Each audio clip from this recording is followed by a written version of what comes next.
Hello, everybody. This is going to be a quick demo on how to comply with the restriction on lambdas that local variables have to be final or effectively final. And so we're going to use this in the context of the for I loop. So a lot of you have probably written this, something that looks like this before. Let's say for I equals 0, I less than 8, plus I, and let's this out I. Right?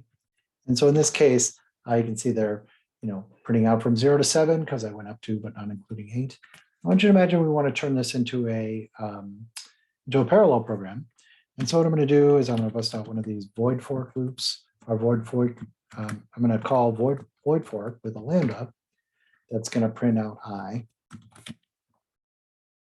So now all of a sudden it's like, oh, if I go to run it, it's like, oh, like I have an error, right? Like local variable I must be final or effectively final, and it can't be because I'm changing I each iteration around.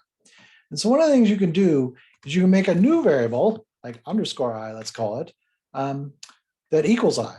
And so what we're doing here is creating a new variable. Like you can imagine in a for loop, the body of this for loop, like this variable springs into existence, you can see, at least conceptually, every single time around the loop, right?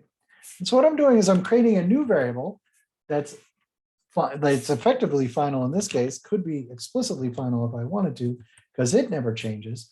Then when this lambda gets turned into a value, or what's called a closure is what happens here, it'll bundle up all of the sort of local variables it's accessing, including this underscore I instead of the I.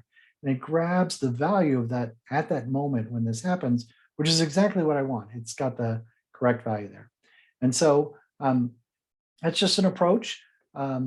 Seems a little bit kludgy, I'll give you, but it actually in practice doesn't work out to be too bad. And it gets done what you want to get done, which is make it so something can be accessed. And I want the value at this moment. So it's not a bad thing to be able to say, grab I, assign it to something else, and then I can access it inside. And so use that when you need it, when you're writing your programs, your parallel programs.